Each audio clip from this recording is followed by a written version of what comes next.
안녕하십니까. 저는 압구정역에서 20여 년 이상 여러분들에게 최선의 진료를 다하고 있는 코코성형외과 원장 조배정입니다. 오늘 제가 다시 말씀드릴 건 콧구멍이 보이는 것에 대해서 추가적으로 말씀드리겠습니다.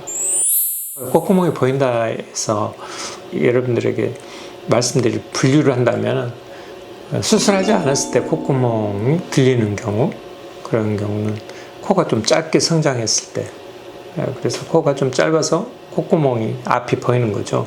그래서 이런 경우 가장 대표적으로 많이 말씀드려요. 콧구멍이 짝짝이다 이렇게 말씀하세요.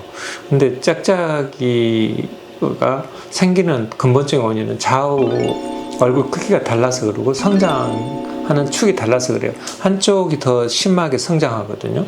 그러면은 콧구멍의 비중격도 휘어요. 돌아. 이렇게 돌기 때문에, 이렇게 돌기 때문에 콧구멍을 밀게 되면, 보시면은 이렇게 되면 콧구멍 이쪽이 적어지고 이쪽이 적어지고 이쪽이 커지죠. 반대로 이렇게 힘에 의해서 콧구멍 모양이 바뀐답니다. 그래서 이제 그런 것 때문에 짝짝이다는 것을 먼저 호소를 하시거든요. 콧구멍을 처리하는 방법이 여러 가지가 있거든요. 사실 많이 복잡해요. 그래서 1번, 듣창코를 내리면은 콧구멍이 해결되는 경우가 상당히 많습니다. 그래서 한 50% 이상은 듣창코 수술을 통해서 없애주는 수술 방법을 추천하고요. 그런데 이제 나는 시간이 없어. 콧구멍만 간단히 하고 싶어. 이랬을 때가 이제 조금 복잡한데, 그랬을 때 가장 많이 행하는 것은 저희 본원에서 추천하는 것은 귀에서 연골과 피부를 동시에 떼서 복합 이식을 하는 거예요. 복합이란 말은 뭐냐면 피부만 할 때는 피부 이식, 연골만 할 때는 연골 이식. 그렇지만 연골과 피부를 같이 뗐을 때, 연골과 뼈를 동시에 뗐을 때, 피부하고 뼈를 동시에 뗐을 때, 이렇게 예를 들어서 목을 통째로 이식한다, 또는 절단된 손을 통째로 이식한다. 이걸 복합이식이라 그래요. 전체가 배아기 때 성장하는 그런 다른 조직들이 같이 가는 것을 복합이식이라고 하는데, 그랬을 때 성공률, 이식한 조직이 이렇게 생착하는 율이 낮아요. 그래서 이제 그걸 의미를 붙이는 이유가 생착률이 낮기 때문에 조심을 해야 하고 여러 가지 조건들이 따라야 하기 때문에 복합이라는 말을 쓰는 겁니다. 그래서 귀연골 이식이 아니고 피부와 귀를 같이 가지고 가는 이식이고, 그랬을 때 피부가 없어지기 때문에 귀 뒤에서 피부를 떼거나, 또는 옆에 이런 감춰진 부위, 이렇게 서해부, 겨드랑이 이런 데서 피부를 또 이식을 해주는, 귀 쪽에다 이식을 해주는 거예요. 복잡하죠? 그러니까 이쪽은 피부가 없어졌기 때문에 그러거든요. 그러면 그 귀에 있는 것을 왜 사용하려고 하냐? 귀에 있는 조직이 다른 데 갔을 때 잘 살아요. 아주 잘 살아요. 귀에는 생착을 잘하게 하는 성질을 가지고 있거든요. 그래서 다른 데 이식을 해주면 귀연골이 복합 이식이라 하더라도 상당히 잘 삽니다. 손가락에 있는 것을 살점하고 안쪽에 있는 뼈랑 같이 이식한다, 그대로 놔두면 다 썩어요. 그래서 혈관 이식을 해주는 거고, 귀는 그렇지 않아요. 귀는 웬만해서는 대부분 이렇게 잘리더라도 잘 붙고 잘 생착이 잘 된답니다. 그래서 귀연골을 가지고 귀연골 피부를 가지고 이렇게 비공 내리기를 주로 하는 거고요. 그 외에는 콧구멍 사이에, 그래서 콧구멍이 이제 날개가 두 겹이거든요. 이 콧날개라는 부위, 여기에 연골이 좀 멀리 떨어져 있어요. 실제로는 여기에는 연골이 없습니다. 여러분, 살로만 돼 있어요. 앞뒤.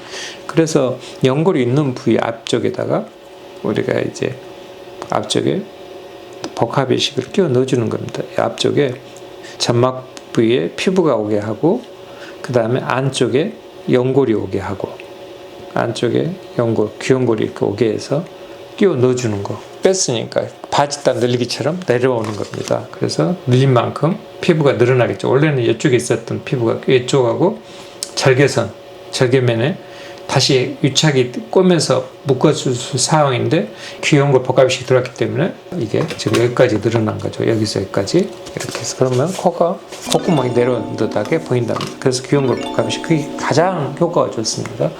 기타 나머지 이제 수술법을 알아보도록 하겠습니다.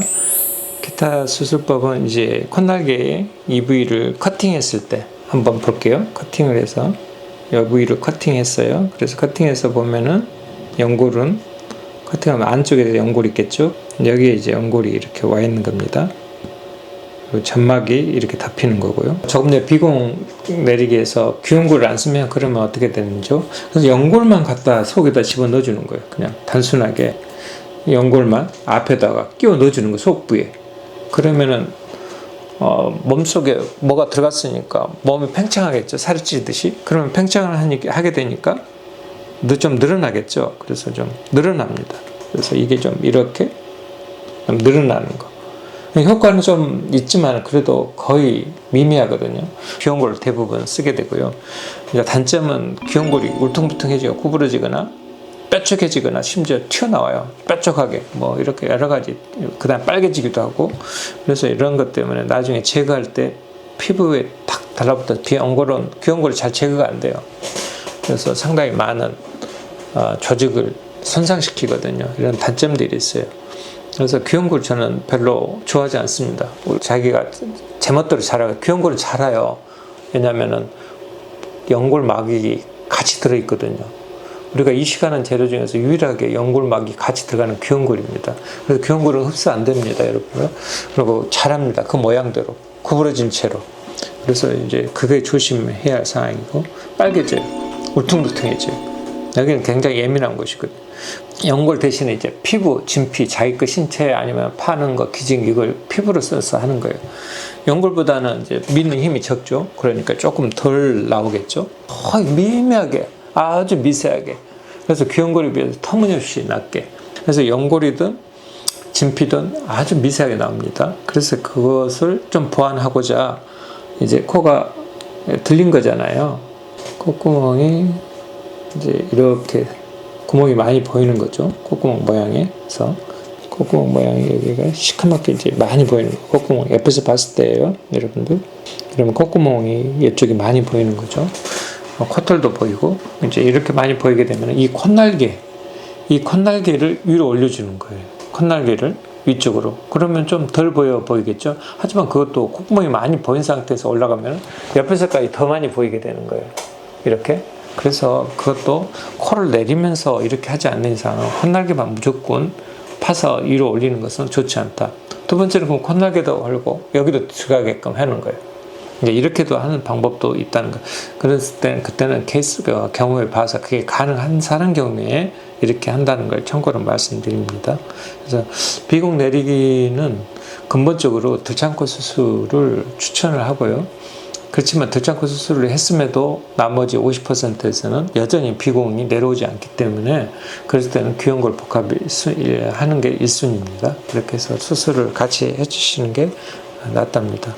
그래서 이랬을 때 이제 문제가 여러 가지 복합 이식 재료가 바로 사는 게 3주 후에 살거든요. 그랬을 때 이물질이 상당히 바로 가까이 있어요. 사실은 이물질을 넣는 게 바로 가까이 있기 때문에 여기 복합 이식 부위에 바로 앞에 이물질이 와 있기 때문에 거리가 짧아져요. 그래서 이제 이런 것을 어떻게 커버해야 할 것인지, 여러 가지 재수술인지, 또 자가 늑연골을 썼는지, 가슴 늑연골로 막 콧대를 다 올려야 할 것인지, 여러 가지 조건들이 따른답니다. 그래서 그건 여러분들 이것도 궁금한 사항인데 집에서 그냥 정보를 얻어야겠다 하는 것에 대해서 조금은 거기에 대해서는 더 나름 자세히 또 말씀을 드릴 기회가 있으면 하겠습니다. 코코 성형외과 전문의 조배정 원장입니다. 제가 준비한 영상 들어주셔서 감사합니다. 고맙습니다.